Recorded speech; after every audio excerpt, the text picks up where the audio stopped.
இப்போ நாங்க ஒரு முக்கியமான பகுதி தாங்க போயிட்டுருக்குறோம். அதாவது பார்த்தீங்கன்னா, வரலாற்று சிறப்புமிக்க பகுதி. இந்த சைடு பூராமே வந்து பார்க்கறக்கு அழகா இருக்கும். கட்டிடங்கள்லாம் பழங்காலத்து கட்டிடங்கள். அப்பேற்பட்ட பகுதியில தான் போயிட்டுருக்குறோம்.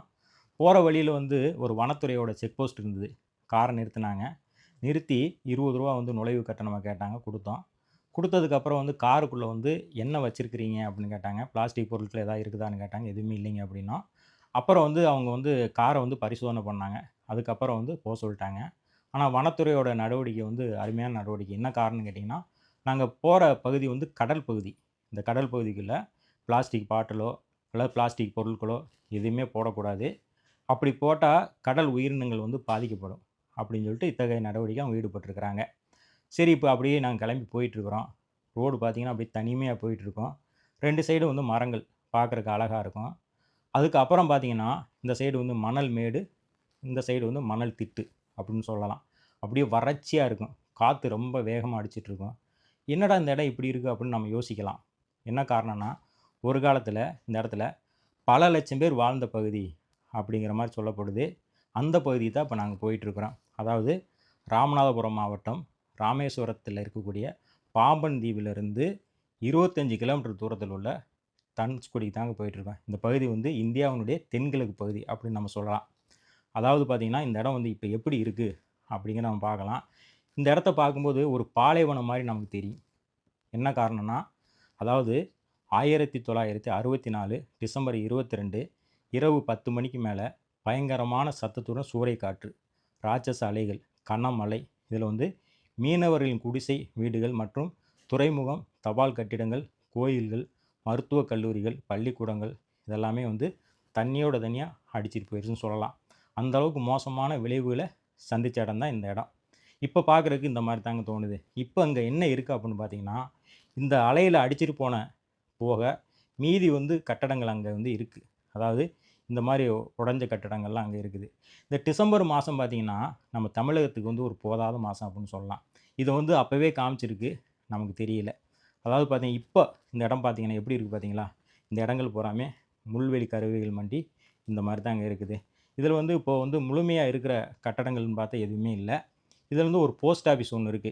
அதில வந்து பார்த்தீங்கன்னா, ஒரு சுவர் மட்டும் தான் இருக்கும். முன் சுவர் மட்டும் தான் இருக்கும். இப்ப நீங்க பார்த்து இருக்கிற அந்த போஸ்ட் ஆஃபீஸு. அந்த போஸ்ட் ஆஃபீஸ் பார்த்தீங்கன்னா, அப்படியே ஒவ்வொரு பக்கமா இப்பவும் உடைஞ்சுக்கிட்டு தான் வருது. இந்த கல்லுகள்லாம் வந்து கீழ விழுந்துகிட்டு தாங்க இருக்குது. இந்த சைடு சுவர்கள், இது எல்லாமே வந்து இருந்ததுக்கு உண்டான அடையாளங்கள இப்ப காமிக்குது. "நீ வருங்காலங்கள்ல இதெல்லாம் இருக்குமா?" அப்படின்னு கேட்டா, கண்டிப்பா அதுக்குண்டான வாய்ப்புகள் இல்ல. என்ன காரணம்னா, இந்த காத்துல வந்து எல்லாமே அரிச்சுக்கிட்டு வருதுன்னு சொல்லலாம். இப்ப நான் போற பகுதி வந்து ஒரு மருத்துவக் கல்லூரி இருந்த பகுதி. அந்த பகுதிக்கு தான் நான் போயிட்டுருக்கேன். இங்க வந்து இதோட தூண்கள் தான் இருக்கு. இந்த கட்டடம் இருந்ததுக்குண்டான அடையாளத்துக்கு உண்டான தூண்கள் இருக்கு. அந்த தூண்கள் பார்த்தீங்கன்னா, இப்போ அதுவும் பார்த்தீங்கன்னா, ஒண்ணு ஒண்ணா உடைஞ்சுட்டே வருது. அந்த சைடு வந்து பள்ளிக்கூடமும் இருந்திருக்கு. இந்த பள்ளிக்கூடம் பார்த்தீங்கன்னா, இப்போ வந்து அது ஒரு சும்மா ஒரு மட்டமான பகுதியா நமக்கு காட்சி அளிக்குதுங்க. அந்த இடம் தான் இப்ப நீங்க பார்த்துட்டு இருக்கிறது. இப்பேற்பட்ட இடம் தான். இப்ப இந்த இடத்துக்கும் இலங்கைக்கும் வந்து பெரிய ஒரு சம்மந்தம் இருக்கு அப்படின்னு சொல்லலாம். ஏன்னு கேட்டீங்கன்னா, தலைமன்னாருக்கும் தனுஷ்கோடிக்கும் பெரிய ஒரு வர்த்தகமே நடந்திருக்கு. ஏன்னா, தனுஷ்கோடியில வந்து துறைமுகம் இருந்திருக்கு. மீன்பிடி துறைமுகம். அதனால மீன் சார்ந்த பொருள் எல்லாமே வந்து ஏற்றுமதி பண்ணியிருக்காங்க. அப்பவே வந்து பார்த்தீங்கன்னா, பல லட்ச ரூவா மதிப்புள்ள ஏற்றுமதிகள் வந்து நடந்திருக்குதுங்க. இதுபோக இந்த இடத்துல வீடுகள் அப்படின்னு பார்த்தா, எல்லா பக்கமே இருந்திருக்கு. அதுக்கு உண்டான சுவடுகள்லாம் நம்ம அந்த இடத்துல பார்க்க முடியுது. கல்லு, இந்த மாரி மேடுகள், அங்கங்க கூட்டு கூட்டா இருக்கக்கூடிய இடங்கள், இதெல்லாமே பார்க்கப்படுது. அதுக்கப்புறம் பார்த்தீங்கன்னா, இங்க பெரிய ஒரு சர்ச் இருந்திருக்கு. அந்த சர்ச்சில பார்த்தீங்கன்னா, பக்கவாட்டு சுவர்கள்லாம் இப்ப இடிஞ்சுகிட்டு வருது. முகப்பு மட்டும் அப்படியே இருக்குதுங்க. பார்க்கறக்கு அழகா இருக்கு. அதுக்கப்புறம் பார்த்தீங்கன்னா, அந்த சர்ச் இருக்கிற பகுதிகள் பூராமே இப்ப பாதுகாக்கப்பட்டுட்டு வருது அப்புட்ன்னு சொல்லலாம். ஏன்னா, இப்ப சுற்றுலா பயணிகள் அதிகமா வர்றதுனால, அது இருக்கணும் அப்படிங்கிறங்காண்டி பகலையெல்லாம் அடிச்சு பாதுகாக்கப்பட்டுட்டு வருது. அதுக்கப்புறம் பார்த்தீங்கன்னா, இந்த இடங்கள் பூராமே வந்து மக்கள் வந்து வாழ தகுதியற்ற இடம் அப்படிங்கிற மாரி அறிவிச்சிருக்கிறாங்க கவர்மெண்ட் இப்போ. இதில வந்து பார்த்தீங்கன்னா, இறந்தவங்கன்னு பார்த்தீங்கன்னா, 1800 பேர் வந்து இறந்திருக்கிறாங்க இதில. இதில வந்து மெட்ராஸோட மருத்துவக் கல்லூரி மாணவர்கள்லாம் இங்க வந்து பயிற்சிக்கு வரும்போது, அவங்களும் வந்து இரவோடு இரவா வந்து ட்ரெயின்லேயே இறந்ததாகவும் சொல்லப்படுது. அதில வந்து ஒரு சில பிணங்கள் எடுக்கப்பட்டதாகவும் சொல்லப்படுதுங்க. அப்பேற்பட்ட இடம் தான் இது. இதுக்கு பக்கத்திலேயே பார்த்தீங்கன்னா, ரயில்வே ஸ்டேஷன் தான் இருக்குது. அந்த ரயில்வே ஸ்டேஷன் பார்த்தீங்கன்னா, இப்ப பெரிய ஒரு தூணா இருக்குதுங்க. அதாவது அப்பவே வந்து அவ்வளோ கம்பீரமா வந்து அத வடிவமைச்சிருக்கிறாங்க, அந்த ரயில்வே ஸ்டேஷன. இப்ப பார்த்தீங்கன்னா, அப்படியே அழகா நிக்கும். அதுக்கு பக்கத்திலேயே பார்த்தீங்கன்னா, பெரிய ரயில்வே ட்ராக்கு.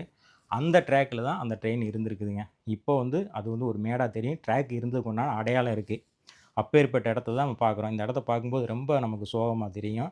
இந்த இடத்த பார்க்கும்போது என்றும் நீங்காத சோகம் நம் மனதில் தோன்றுகிறது. அப்படிங்கிற மாரி நம்ம நினைக்கலாங்க. அவ்வளோ மோசமா காட்சியளிக்கக்கூடிய இடம் தான் இந்த இடம்.